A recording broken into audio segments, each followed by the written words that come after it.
اس وقت کیا حال ہوگا جب ہم ان کو جمع کریں گے، یعنی اس روز جس کے آنے میں کچھ بھی شک نہیں، اور ہر نفس اپنے اعمال کا پورا پورا بدلہ پائے گا اور ان پر ظلم نہیں کیا جائے گا۔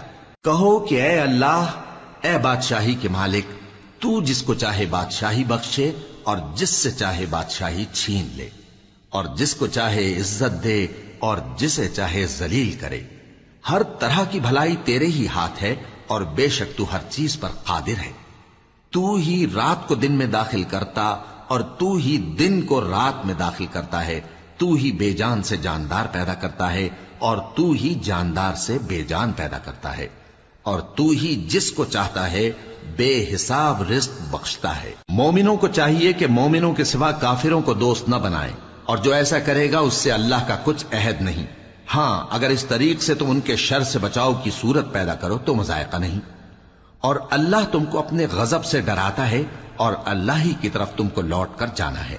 اے پیغمبر، لوگوں سے کہہ دو کہ کوئی بات تم اپنے دلوں میں مخفی رکھو یا اسے ظاہر کرو، اللہ اس کو جانتا ہے، اور جو کچھ آسمانوں میں اور جو کچھ زمین میں ہے اس کو سب کی خبر ہے، اور وہ ہر چیز پر قادر ہے۔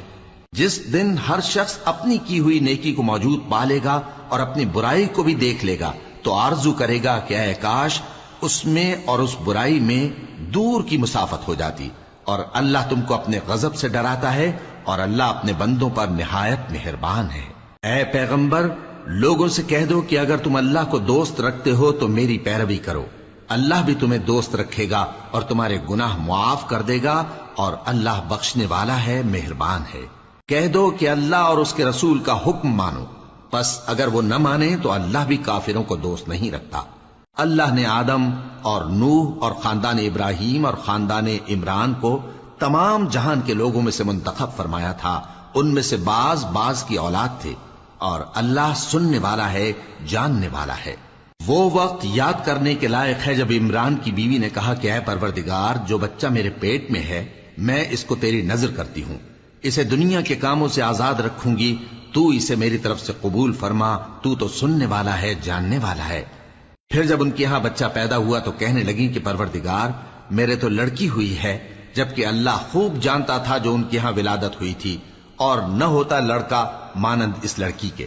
اور کہنے لگیں میں نے اس کا نام مریم رکھا ہے، اور میں اس کو اور اس کی اولاد کو شیطان مردود سے تیری پناہ میں دیتی ہوں۔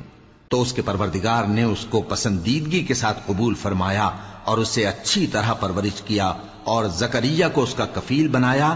زکریا جب کبھی عبادت گاہ میں اس کے پاس جاتے تو اس کے پاس کھانا پاتے۔ یہ